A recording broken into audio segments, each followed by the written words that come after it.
What I have here is not a profound anything from any of the people that I've interviewed. The work that I did was, as a background, interviews with heads of organisations, support workers, counsellors, people in the UK Border Agency and also police with regard to what women were able to access and any recognition or levels of consciousness with regard to rape in conflict as something that doesn't stay within conflict, the impacts of it, which I'll talk a little bit about.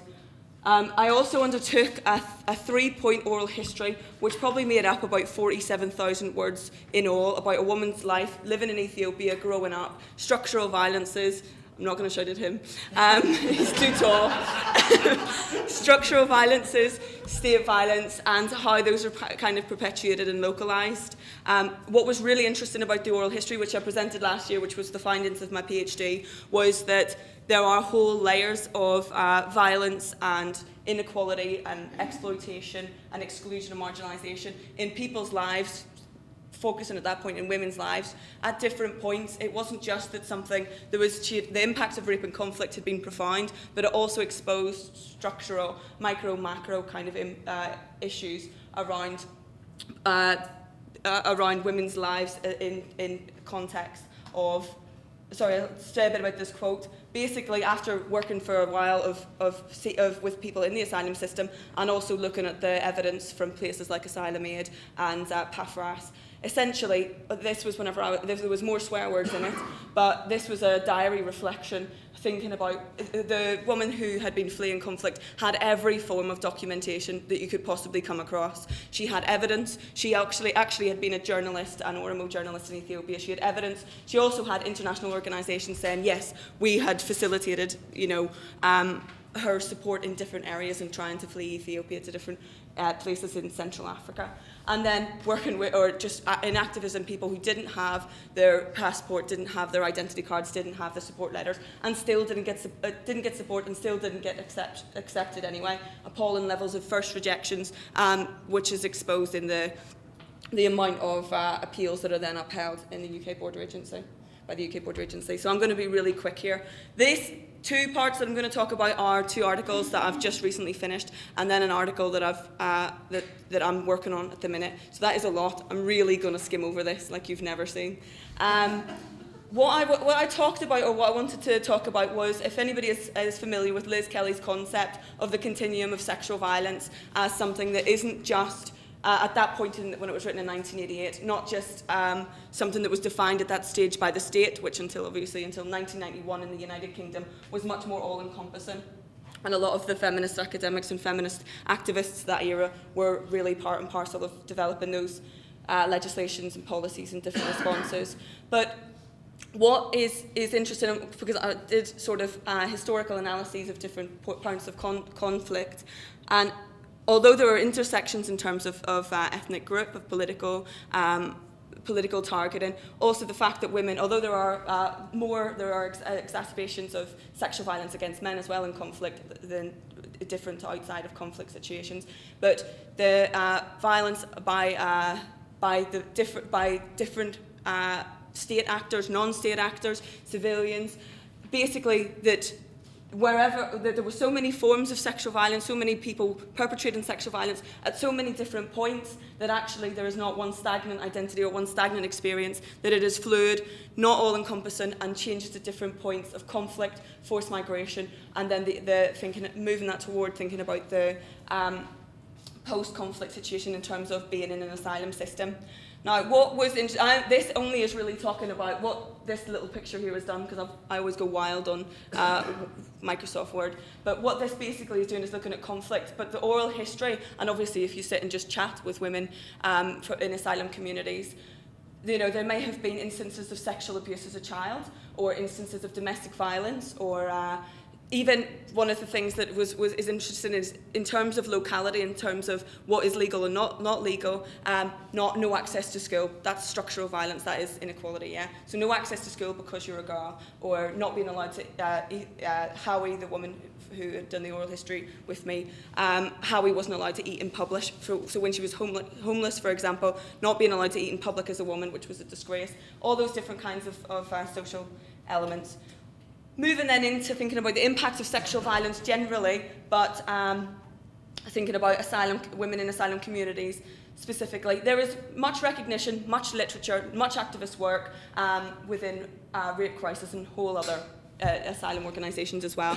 Recognition, particularly in feminist organisations, of the impacts of sexual violence. It's nothing new, it's well established. We know that there are elements around sleeplessness. I know I have problems with the term post-traumatic stress disorder as some kind of all-encompassing, I can see Andrew's face, all-encompassing psychological term, and I'm not, but what I am saying is there is recognitions of these.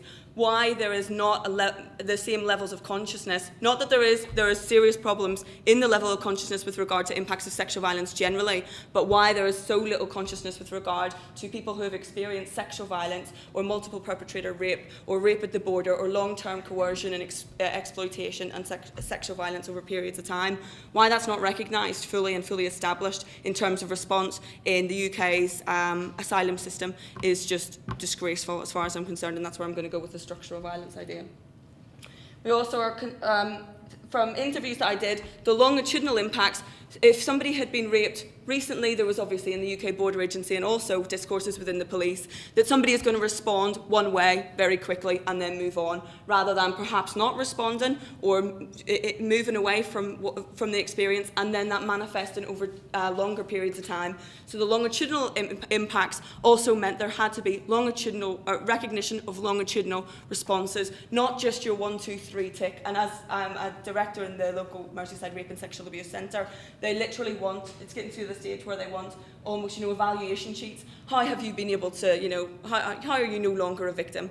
Without any recognition and, wanting, for example, trying to introduce a maximum of, for funders, external funders, trying to introduce in certain areas in rape support, like a maximum of 10 counselling sessions, and then that's it, you move on. And that's something as an ethos that we just absolutely will not accept.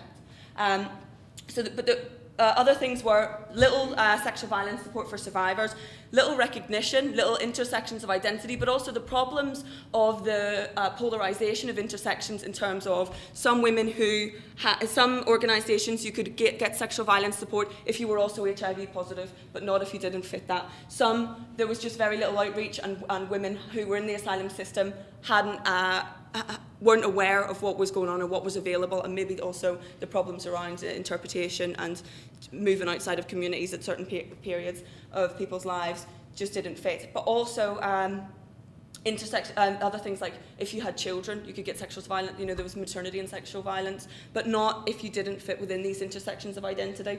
And that can be really problematic, obviously, for women in terms of what women can access. Masculinisation of asylum process. We know anyway, historically, that asylum, forced migration, migration and refugee historically has been male-dominated as it is in terms of economic means, political means of escape. But also, there has been more local, especially over the last sort of 15 years, recognition that asylum, forced migration and refugee experiences is becoming, more women are being displaced, left in, internal camps than ever before. As conflicts localise, the people who experience conflict also changes. So what was really interesting was the lack of access to, if women were able to gain gender-specific support, then there still was these areas where social support would have been crucial. So if you walk into some of the asylum organisations, I'm kind of dandering in, and the only woman in a large room, and actually if people are feeling like they've got kids with them or particularly vulnerable at certain points, or have maybe perhaps experienced rape or multiple perpetrator rape, that is not the most comfortable situation to be in. And one asylum manager actually did say to me, yeah, we've had to stand up on tables every now and then and tell men to stop harassing the women. So that means obviously then you don't have access to things like computers if you want to be able to make any contact with people or make any contact home or other information. Also things like the cookery programs. And if I hear any more about, but it's okay, we've got a knitting circle, I'm going to scream. As somebody who absolutely despises, it's just the idea that that is the alternative to social space can be really problematic in terms of wider support. Anyway, so I'm moving on. UK context, and I appreciate that this is the European group, and so I want to just sort of bring the context. I'm not going to go too far into it because we know that people like Kat Ass and Kakas and all of these other people have already established changes in migration and the tightening of borders, and that's something that I think is really problematic. And just going back to the plenary, thinking about the informalisation of control and the development of the other, the criminology of the other and all of these other concepts. And you can see that, obviously, in the UK, you can see that from the 2000s onwards, the change from the National Asylum Support Service or system to the United Kingdom Border Agency. Even the changes in discourse and the way in which people are responding is seriously problematic. The changes in legal aid, so this is why I'm moving away now from talking about sexual violence to think about the asylum system more generally. Legal aid, the demonisation of asylum seekers, if I'm really quick, I think this should work. If you haven't gone on to the United Kingdom Borders Agency news, then you're missing out, because there are things happening in your area. The amount of scams and illegal this and illegal that, the amount of the kinds of discourses that are used are just, it is propaganda, the levels of propaganda. And it's just, it's so difficult to get access to interviewing people in the United Kingdom Border Agency. But at the same time, they've got things on TV, UK Border Force, which is just, racism in a half-hour slot on television. And then you've got, things like this, if I can open this, 4 arrested in Cumbria immigration raids, 4 arrested after officers target Chinese restaurants. So this is my area, this is the northwest of England, or the north of England. Offenders, just the militarisation of the language around asylum seekers without recognising survival or support or any of those things has really massively intensified over the last sort of 15 years as well. That's something that I want to think about as I go on, because obviously, in line with the conference, we're going to get to talk about the austerity and the recession and the impacts that has. So the legal aid cuts, which were announced in 2010 of 350 million, have had massive impacts on people being able to access and obviously since 2004 there has been the increase in problematisation of access to legal aid representation if you're an asylum seeker.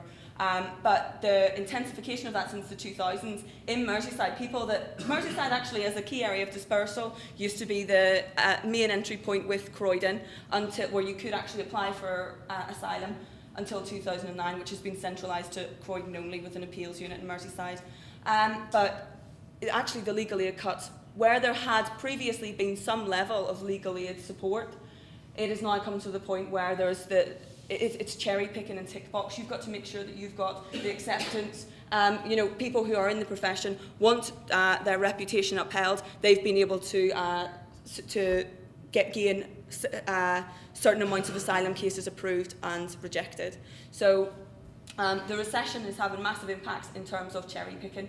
Only if you've got what is likely to be the best case, which of course means things like physical scars, physical, documentation that goes along with things that otherwise can be what is identified as torture or violence by the state, and we know that state actors define torture and violence very differently to people who experience torture and violence at different points of their lives.